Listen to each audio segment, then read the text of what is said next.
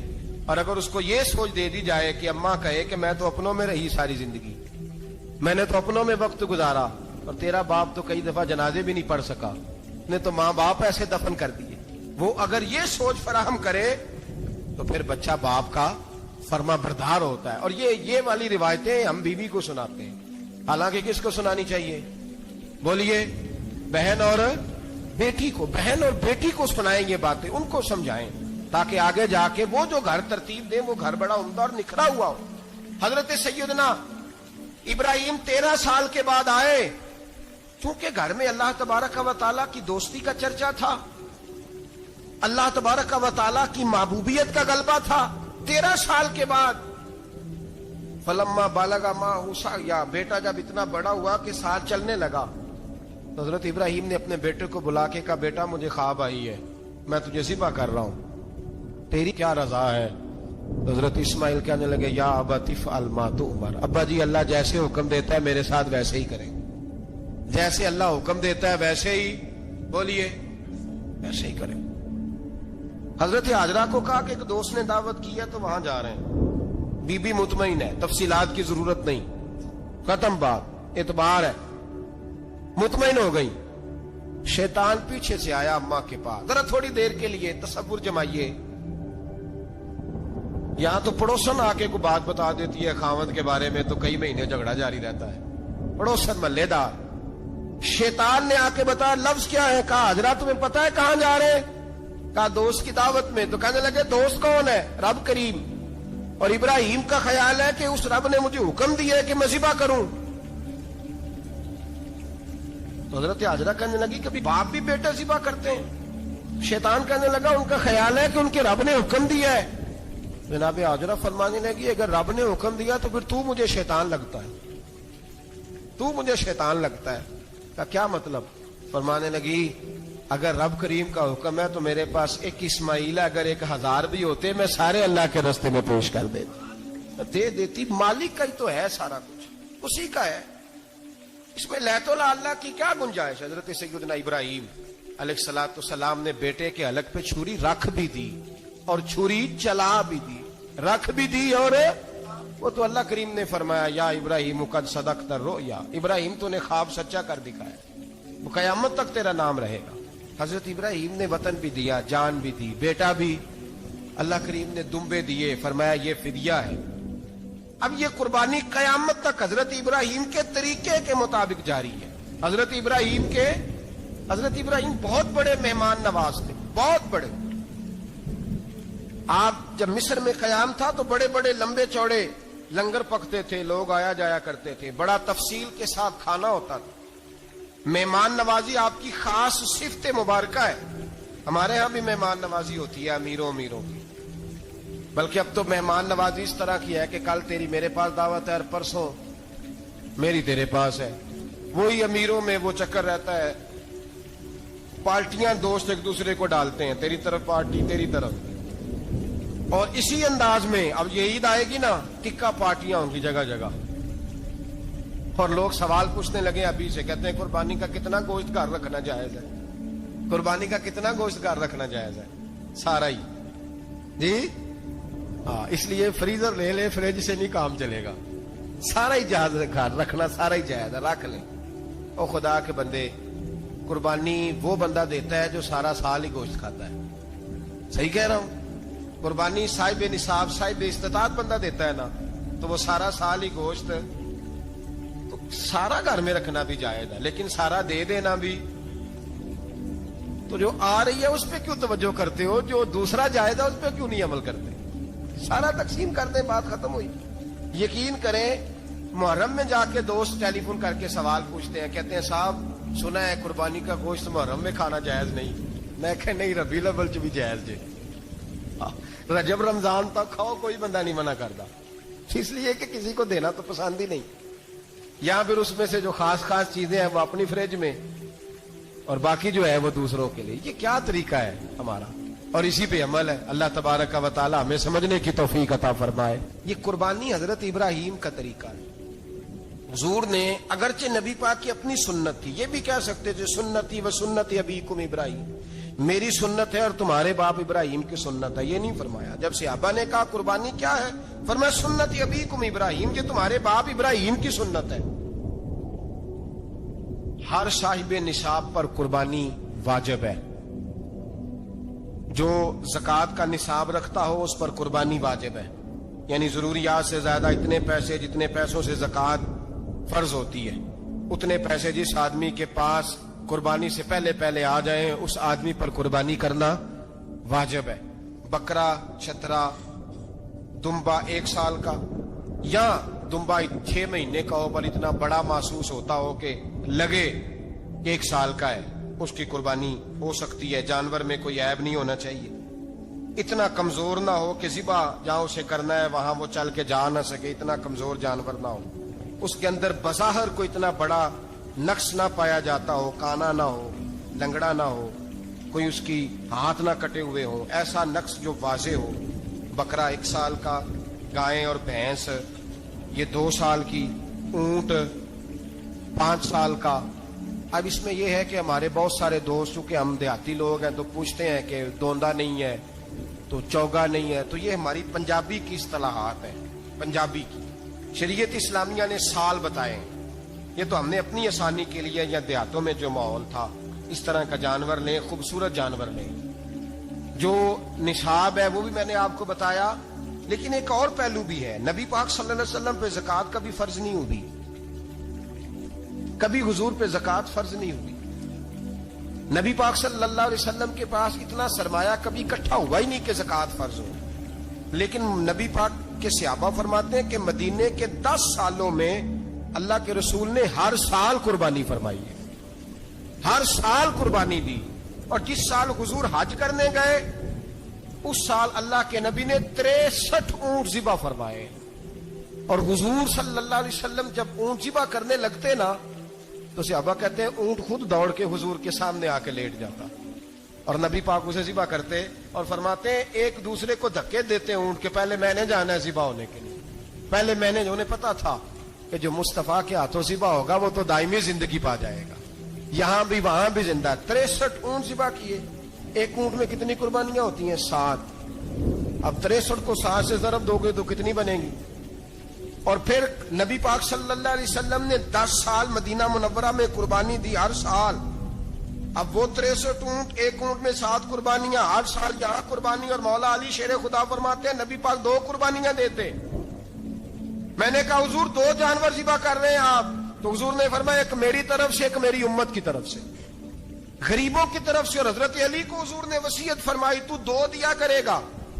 یا رسول اللہ صلی اللہ علیہ وسلم میں غلام ہوں, خادم ہوں.